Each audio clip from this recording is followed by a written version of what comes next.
चलिए शुरू करते हैं आज की प्रैक्टिस। मेरा नाम है सोनू और आप देख रहे हैं द मैथ जोन। आज हमारा फिर से वही टॉपिक है, 25 क्वेश्चन है मैथ के। ठीक है, और मेरी वीडियो सुबह प्रैक्टिस की 9:45 पर आती है रोज, तो आप देखना ना भूलें। तो चलिए बिना टाइम वेस्ट के स्टार्ट करते हैं। पहला क्वेश्चन आपके सामने, क्वेश्चन को देखते हैं। हम पता चल गया सॉल्यूशन करना है जिसमें वेरिएबल्स है के और के की वैल्यू निकालनी है। ठीक है, तो इसको हम सोल्व करेंगे। इसकी वैल्यू है हमारे पास 57 माइनस के प्लस 160। ठीक है, इज इक्वल टू, इसकी वैल्यू आई हमारे पास 372 इंटू 3। ठीक है, यहां पर ये के उधर जाएगा, ये माइनस होगा, तो यानी इसकी वैल्यू आई हमारे पास 217 और इसकी वैल्यू आई हमारे पास 216 इज इक्वल टू के की value I 1। Next, in an election between A and B, every fifth vote polled was marked as invalid by the machine. In the remaining votes, A wins the election with a margin of 2500 votes or 10% of the total votes polled over B. If 90% of the invalid votes would have been in a favor of B, then which of the following would have been the result of election? देखो, यहाँ पर हम कैसे भी कर सकते हैं। एक तो होता है कि हमारे दिमाग में चल रही चीज़ें और हम बिना वेरिएबल्स यूज करें या सीधा सीधा सोल्व करें, कर दें आंसर। ठीक है, एक होता है वेरिएबल्स। वेरिएबल्स कैसे, X Y A B V T कुछ भी मान के चलो, उन चीज़ों को मानो और इक्वेशन बनाओ और फिर सोल्व करो। ठीक है, तो वेरिएबल्स के इस काम आते हैं कि हमें सॉल्यूशंस में आसानी हो जाती है। जैसे हम अगर मैं ए बी लिख दूं तो हमें पता चलता रहता है कि ए क्या है बी क्या है, लेकिन अगर मैं वेरिएबल्स ना लिखूं तो हमें कुछ पता नहीं चलेगा कि हम कहाँ चल रहे हैं कहाँ नहीं चल रहे। कई बार सोल्व कर देते हैं बच्चे, लेकिन वेरिएबल्स क्या आसान बनाते हैं चीज़ों को। ठीक है, तो हम आसानी बनाते हैं, या फिर मैं सीधा कर सकता हूँ। ठीक है, दोनों तरह से आपको करके बता दूंगा। तो हम वेरिएबल से देखते हैं। सीधा सीधे इसने हम हिंदी अर्थ निकाले इस क्वेश्चन का, तो ये ऐसे कह रहा है कि दो बंदे ए और बी, ठीक है, उन दोनों का जो डिफरेंस है ना वोट्स का, मतलब ए को ना बी से 2500 वोट ज्यादा मिले हैं। ठीक है, ठीक है, A is equal to 2500 plus B. ये कह रहा है कि एक बंदे को दूसरे बंदे से 2500 वोट ज्यादा मिले हैं, जो कि 10% ज्यादा मिले हैं बी से। इसका मतलब दोनों इक्वेशन में अलग अलग बातें हैं, लेकिन बातें सेम। एक बंदे को 2500 वोट मिले हैं ज्यादा बी से, दूसरी इक्वेशन में क्या है, एक बंदे को 10% ज्यादा वोट मिले हैं बी से। यानी इसका मतलब ये हुआ कि जो ये 2500 है वो 10% है, तो 100% यानी टोटल वोट्स की वैल्यू आ गई 25,000। अब हमें टोटल वोट्स मिल गई 25,000 है, जो ठीक है, जो कि टोटल वोट्स जो पोल्ड हुई है, वोट्स वी है ये। ठीक है, जो कि टोटल वोट्स पोल्ड हुई हैं एक इलेक्शन में, जिसमें से इसने एक और बात कही है कि हर 5 ही वोट इनवैलिड है, हर 5 ही वोट गिनती में नहीं आएगी भाई। ठीक है, तो डिवाइड करेंगे 5, तो यानी 5,000 वोट बेकार चली गई, बची कितनी, 20,000 वोट। और जो 20,000 वोट है वो ए प्लस बी है, इन दोनों को मिलाकर जब 20,000 वोट डली हैं एक इलेक्शन में, तो कैंडिडेट दो हैं, तो 20,000 इन दोनों को तो मिलेगी वोट। ठीक है, जो कि मिली है। अब ये पहली इक्वेशन बन गई, ये दूसरी इक्वेशन बन गई। ठीक है, अब बी को मैं क्या लिख सकता हूं, सॉरी ए को लिख सकता हूं 2500 प्लस बी, यानी 2b इज इक्वल टू 20,000 में से 2500 माइनस करना पड़ेगा, यानी 17,500। ठीक है, बी की वैल्यू क्या आई हमारे पास, 16,750, 8,750। ठीक है, अगर 8,750 बी की वैल्यू आई, तो इसमें से अगर मैं 2,500 प्लस कर दूं तो ए की वैल्यू आ जाएगी। ए की वैल्यू आई हमारे पास 11,250, 11,250। ठीक है, यहां तक तो पूरा पूरा आसानी से चला गया, हम यहां तक पहुंच चुके हैं एकदम सीधे सीधे। तो ए को मिली 11,250 वोट, बी को मिली 8,750 वोट, और टोटल वोट थी 25,000, जिसमें से 5,000 इनवैलिड हो गई। ठीक है, अब इसने कहा है कि नहीं, घपला हो गया, और जो इनवैलिड वोट थी उनमें उसमें से 90% वोट बी को दे दी गई। ठीक है, तो ठीक है, जो इनवैलिड कितनी वोट थी, 5,000, 90% यानी 4,500, 4,500 वोट बी को दे दी गई। ठीक है। अगर मैं 45 वोट बी को दे दूं तो आगे क्या कह रहा है कि अब बताओ कि कौन सा जीता। ऑब्वियसली बी जीतेगा। तो कितने कितने परसेंट से जीता। ठीक है। तो अगर मैं इसमें से 4,500 बढ़ाऊं तो बी को कितनी मिलेगी वोट? 13,250। तो बी को मिली 13,250, ए को मिली 11,250। अब कौन जीता? बी। कितने वोटों से जीता? कितने परसेंट से जीत गया? 11,250। कितने बढ़ गए हमारे पास यहां पर?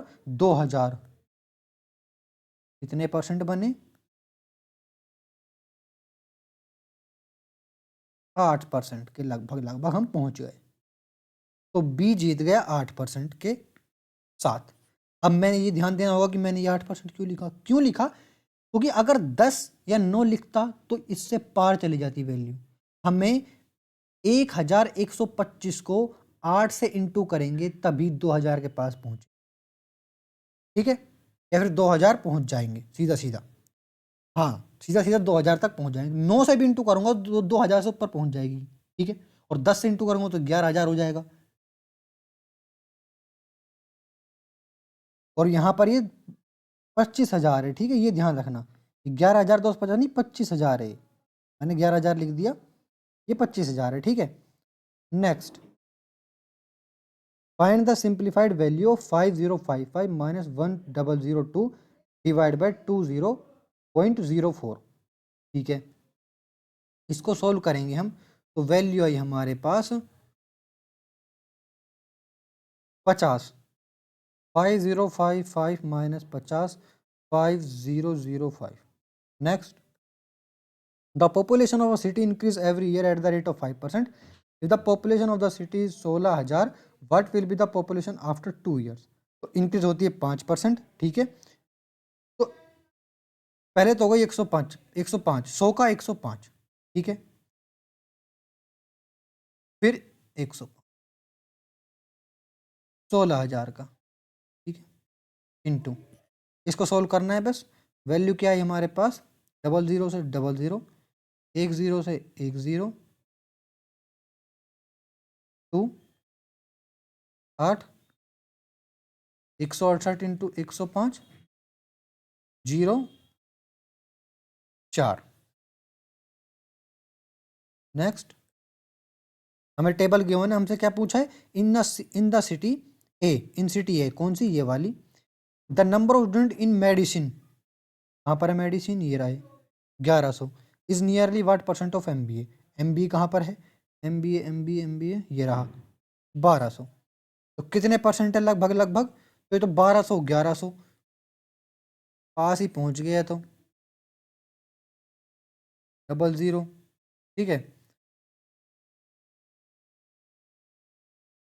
Next, a dishonest dealer professes to sell his goods at cost price but uses a false weight of 950 gram instead of 1 kg। 950 ग्राम पर 50 का फायदा।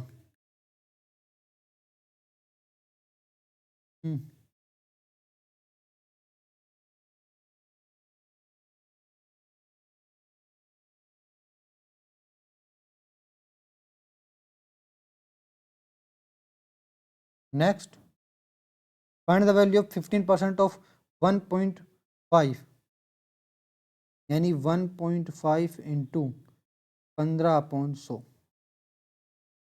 फिर इन दोनों को इंटू करना पड़ेगा। तो इन दोनों को इंटू कर ही लेते हैं।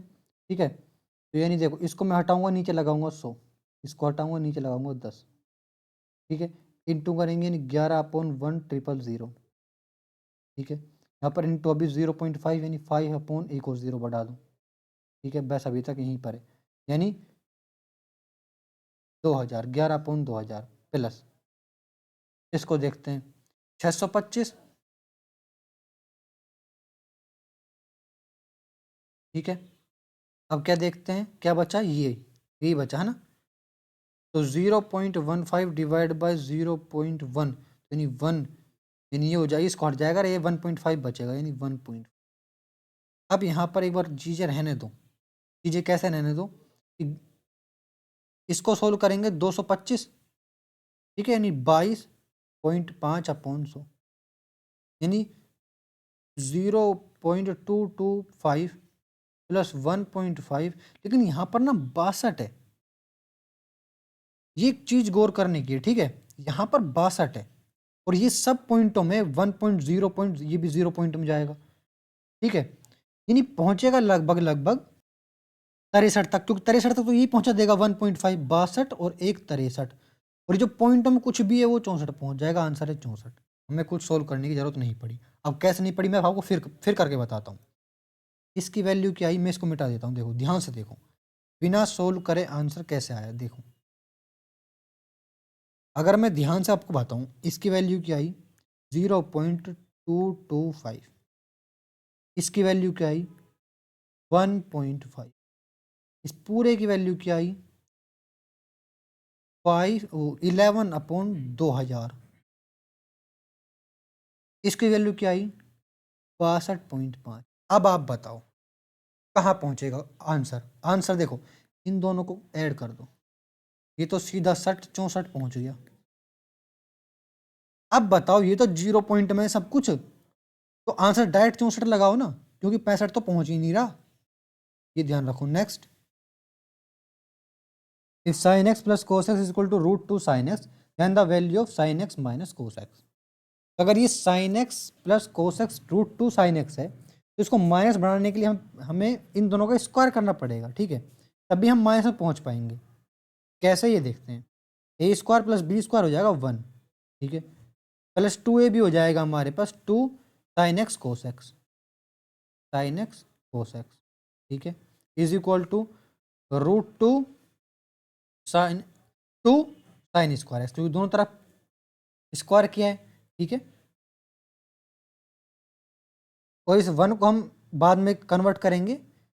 इस 1 को हमने वापस लिख दिया sin square x plus cos square x, ठीक है। अब इसको यहीं पर रहने देते हैं, 2 sin square X sin X cos X is equal to, यहाँ पर ये गया उधर, दोनों साइड दोनों गए उधर, तो बचेगा sin square x minus cos square x, ठीक है, ये दोनों मैंने उधर ले गए, इसमें से 2 sin square x minus sin square x बचेगा sin स्क्वायर एक्स और माइनस कोस स्क्वायर एक्स, ठीक है। तो बस यहाँ पर क्वेश्चन सोल्व हो चुका है। कैसे सोल्व हो चुका है ये देखते हैं। ये बन गया a plus B A minus B, इसमें से a प्लस बी की वैल्यू है √2 sin एक्स, तो यहाँ पर a sin X minus cos X sin X plus cos X, जो कि होता है √2 sin एक्स, यहाँ पर 2 sin एक्स कोस एक्स है, ठीक है, इससे ये कट जाएगा, ये इधर आएगा √2, तो यहाँ पर बचेगा √2 cos X is equal to sin X minus cos. इतना ध्यान रखना है कि हमें इसको यहाँ तक कैसे पहुँचाएं बस। Next, if the radius of sphere is increase by 125%, then by what percent will its surface area increase. देखो ध्यान से, सरफेस एरिया क्या होता है 4 पाई r², 4 पाई r², तो r रेडियस इंक्रीज हो गई है हमारे पास 225। अब मैंने 225 क्यों लिखा 125 की जगह, क्योंकि 100% तो खुद रेडियस ही है, 125 बढ़ी है तो 225 हो गई ना, इंटू 225 r², ठीक है, ठीक है। अब देखते हैं, ये हो गया हमारे पास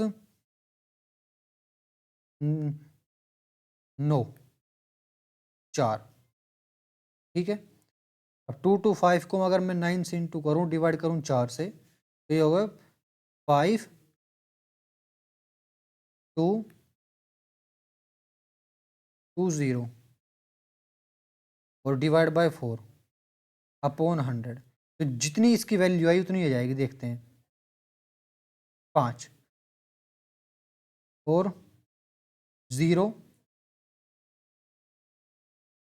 6 पॉइंटों में जाने की जरूरत नहीं है। नेक्स्ट, सिंप्लीफाई, इसको सिंप्लीफाई करते हैं, सॉल्यूशन है हमारे पास सीधा सीधा, तो ये वैल्यू आई हमारे पास 15/16/3 प्लस 10/3 माइनस 7/3, 3 ये हो जाएगा हमारे पास 19/3, ठीक है, इंटू है यहाँ पर 33/10 से, टोटल क्या हो गया हमारे पास 9209/10 प्लस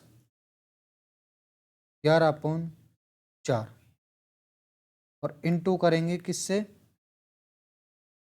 17/5 से, इसको करेंगे हम 20, वैल्यू आई हमारे पास 418 प्लस 55 इंटू में 17/5, 5×2 = 10, 100। अब जो भी इसकी वैल्यू आई उसको 0.2 के पीछे लगा देंगे, ठीक है। तो 473 को 17 से इंटू करेंगे तो 8041, 80.41। Next, if the three sides of triangle are 12, 22 and m units, then which of the following is correct?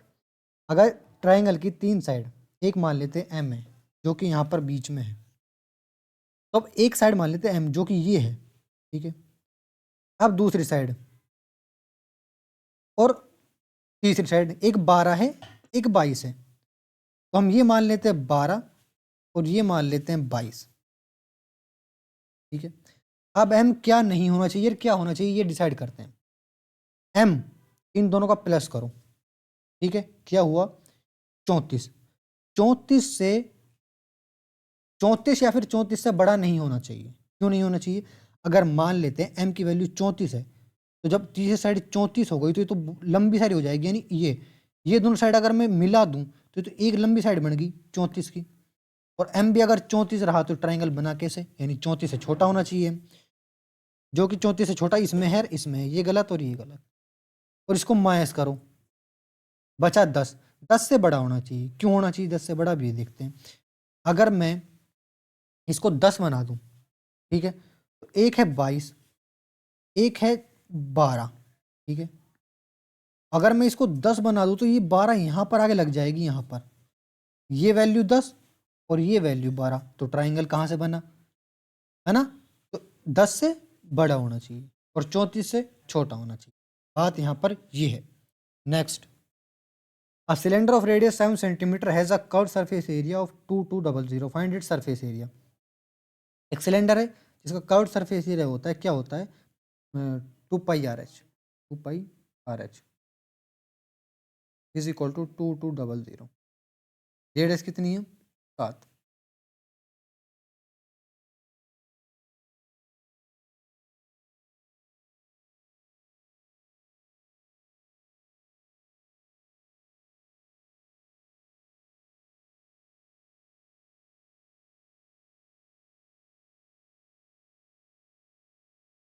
To pi R plus H 57, यानी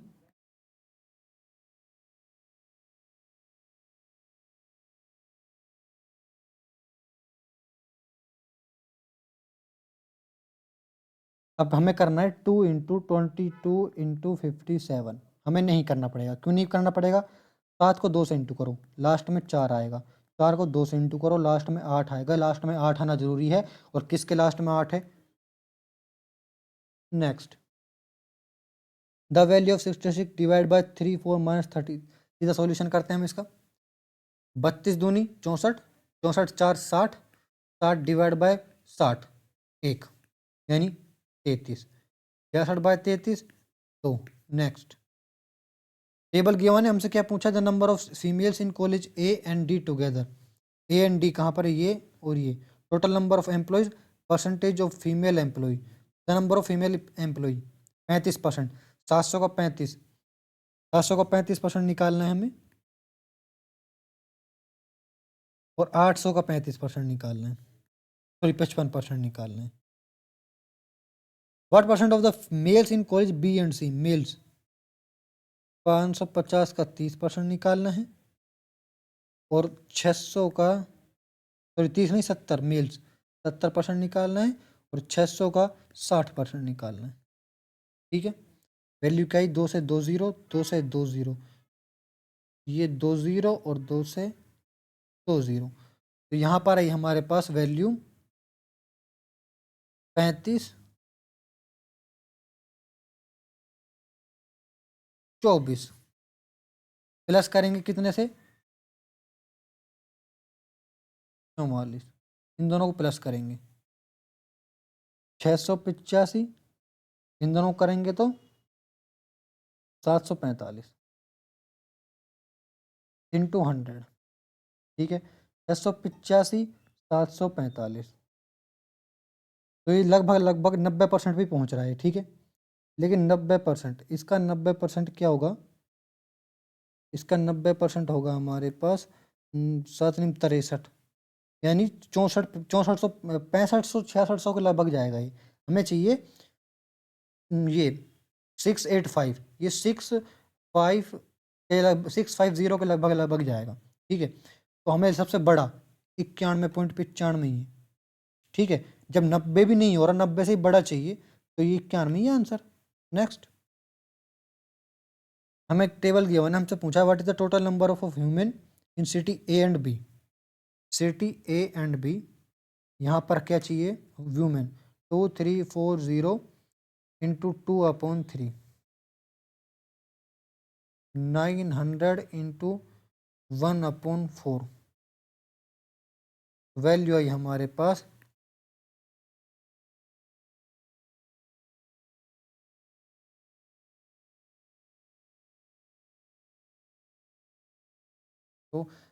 1560।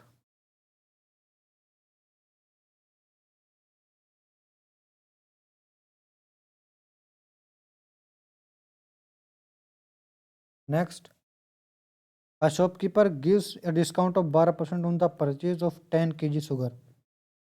The cost price of sugar is 30 रुपये per kg and the market price is 38 per kg, ठीक है। The weighing machine of the shopkeeper is faulty and it shows weight of 1 kg when the actual weight is 900 gram. Find the percentage profit of the shopkeeper, ठीक है। Shopkeeper ने 10 kg sugar बेची, जिसमें से उसने पहले तो 12%, 10 kg, पहले तो उसका मार्केट प्राइस देखते हैं 10 kg का, जो कि मार्केट प्राइस है क्या है, 38 रुपये पर kg, यानी 380 रुपये का मार्केट प्राइस हो गया। उसने बेचा कितना का, 30 रुपये पर kg का, यानी 300 रुपये की उसने शुगर बेच दी, ठीक है। इसमें से इसने 12% का वो भी दे दिया। लेकिन एक बात गौर करने की है कि यहाँ पर इसने 900 ग्राम कम किया है। तो पहले हम इसका फ़ायदा देखते हैं, फ़ायदा कितने का हो गया है यहाँ पर, पहले यहाँ पर देखते हैं फिर आगे चलेंगे। तो 380 का लाया, 300 बेच रहा है 300 पे, मार्केट प्राइस 80 का है, डिस्काउंट कितने का दिया 380 पर, 80 का, ठीक है।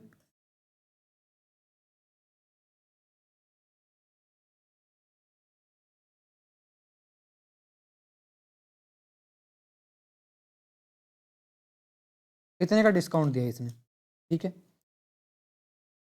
तो अगर हम ऐसे करेंगे तो काम नहीं चलेगा, ठीक है। कैसे नहीं चलेगा, क्योंकि यहाँ पर आएगा सब कुछ पॉइंटों में, ठीक है। और ये पॉइंट में हमें ये निकालना पड़ेगा, फिर इसका 12% भी निकालना पड़ेगा, क्योंकि इसको 12% कम करना पड़ेगा।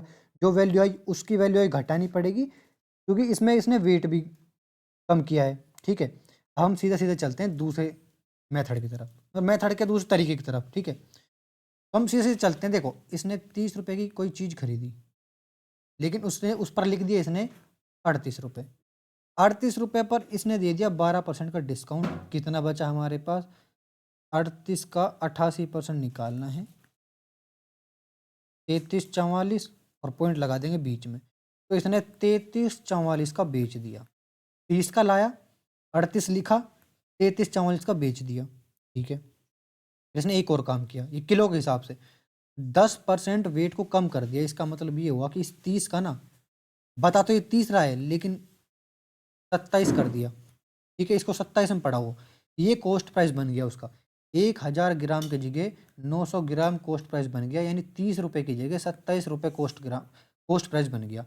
अब ये 27 का लाया, 6.44 बढ़ाकर बेच दिया। वैल्यू आई हमारे पास 27/3, 23% के लगभग लगभग। ये आसान था, ये कठिन था। Next, the distance D a moving body travels varies directly with the time when it moves. A train travels 72 km in 2 hours. Find the equation that relates d and t. तो यहाँ पर तो सीधा सीधा speed is equal to distance upon time लगेगा। Distance equal to speed into time. Simply divide minus plus करने की जरूरत ही क्या है। Next, a hollow sphere of external and internal diameter. एक होलो स्फीयर है, स्फीयर ऐसे मान लेते हैं इसको। बाहर की इंटर्न एक्सटर्नल तो बाहर की रेडियस है 5, ये 5, ये 3। इज मेल्टेड एंड मेड, तो अब इसको मेल्ट कहते हैं, इसकी वॉल्यूम निकालते हैं। ठीक है, इसकी वॉल्यूम निकालेंगे। वॉल्यूम कैसे निकालेंगे, बाहर का माइनस करेंगे भीतर से। तो बाहर का क्या हुआ अपन पास 4/3 pi r cube, pi r cube minus करेंगे, ये होल है ना, माइनस करेंगे पाई 4/3 पाई आर क्यूब। ठीक है, इसको मेल्ट कर देंगे। मेल्ट करने के बाद आगे देखते हैं, another solid in the shape of right circular cone, cone 1/3 pi R square H. Base diameter 10, R की वैल्यू है 5। Find the height. अच्छा ठीक है, 1/3 पाई 5 × 5 × हाइट। पूरी इक्वेशन सोल्व करेंगे, वेरिएबल एच की वैल्यू निकालेंगे। ठीक है, 4/3 पाई को कॉमन लेंगे। ठीक है, 125 माइनस 27, 1/3 पाई और 25h, तो पाई 3 और ये पाई 3 से तो कट जाएगा। ठीक है, और 4/25 वैल्यू आई हमारे पास, सोल्व करेंगे तो 98 × 98 इज इक्वल टू 3/25। ये लगभग लगभग जाएगा, 4×4 = 12 + 16, 15 पॉइंट के something something. Next, the area of sector of circle having radius 14 centimetre is 231 centimetre. Find the degree measure of the corresponding central angle. देखो सेक्टर क्या होता है, ये सेक्टर होता है जिसमें एक एंगल होता है बीच का, वो एंगल ही फाइंड करना है हमें। ठीक है, तो उसका एरिया क्या होता है, वो फॉर्मूला क्या होता है, पाई आर स्क्वायर θ/360, जो कि क्या है 231 है, और जिसमें आर क्या है 14 का स्क्वायर है, यानी 22/7 into 14 × 14 into θ/360 is equal to 231। ये हो जाएगा हमारे पास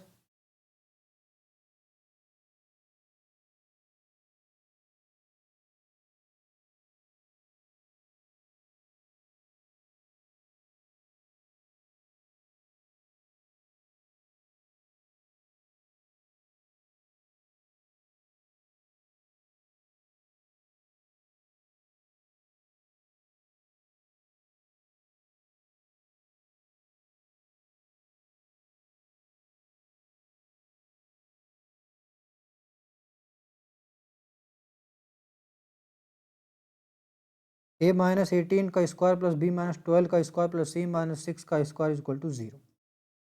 then find the value of a + b + c root में।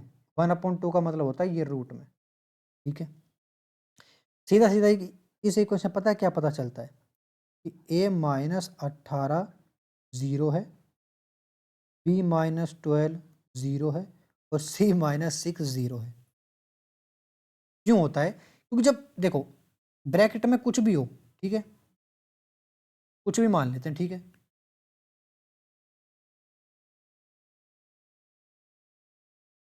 इज इक्वल टू, अगर ये जीरो है ना, तो ये इक्वेशन ये कहती है कि स्क्वायर, अगर A square plus B square plus C square अगर जीरो है तो A square is equal to zero होना चाहिए, बी स्क्वायर भी जीरो होना चाहिए, सी स्क्वायर भी जीरो होना चाहिए, ये कहती है इक्वेशन, ठीक है। अब क्यों कहती है मैं आपको ये बताता हूँ। देखो यहाँ पर स्क्वायर लगा है, इसका मतलब ये हुआ कि ए की वैल्यू माइनस में भी होगी।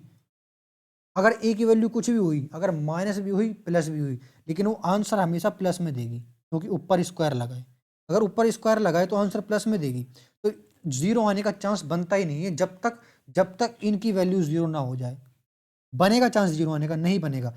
अगर मैं किसी चीज़ का स्क्वायर करूंगा तो वो वैल्यू चाहे माइनस में हो चाहे प्लस में हो, वो स्क्वायर होने के बाद प्लस देगी।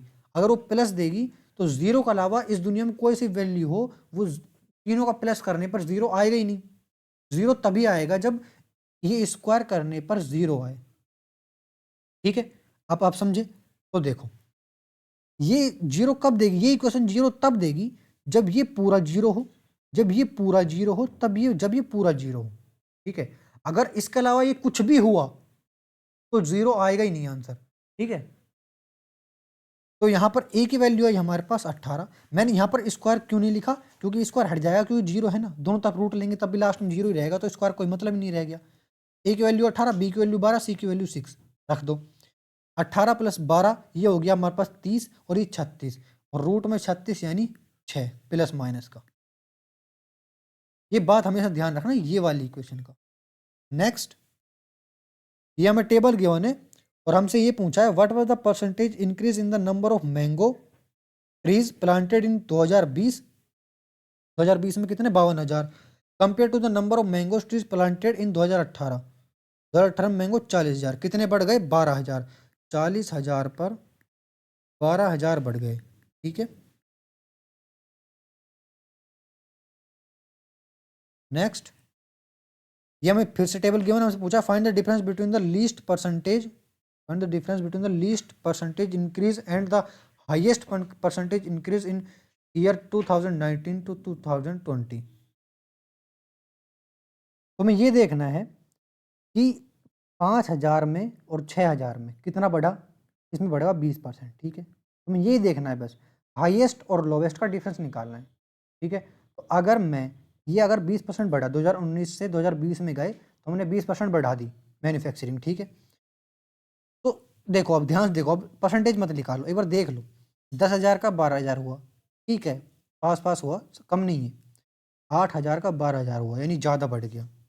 लेकिन एक और देख लेंगे सब ज़्यादा क्या पता हो, 10,000 का 20,000 हो गया, ये तो 100% ही बढ़ गया सीधा सीधा, ठीक है।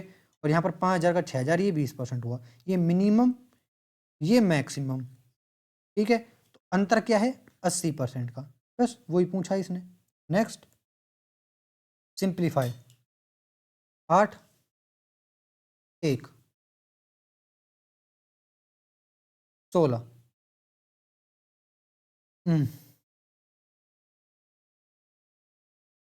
Next, the sum of two number is 28, the sum of their square 528, find the square root of the product both the numbers. इसका स्क्वायर करें दोनों तरफ से, A square plus B square plus 2xy is equal to 784। इसकी value क्या है? 528। 784 minus 528 divide by 2, root root is equal to, value आई हमारे पास 230 50 54 56।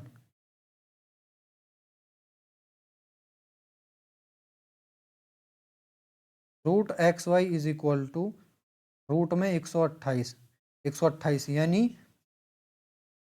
8 root 2। Next, a train covers a distance of 850 metres in 45 seconds. ठीक है, train की speed कितनी हुई हमारे पास, travelling at the same speed how many kilometres it will the train cover in an hour. ठीक है, आवर यानी 60 मिनट 60 सेकेंड्स, किलोमीटर में कन्वर्ट करना है तो इसको मैंने कर दिया 18/5 किलोमीटर पर आवर में। 1 घंटा इज इक्वल टू डी। ठीक है, तो इसको सोल्व करना है हमें। 170 इंटू 18/45।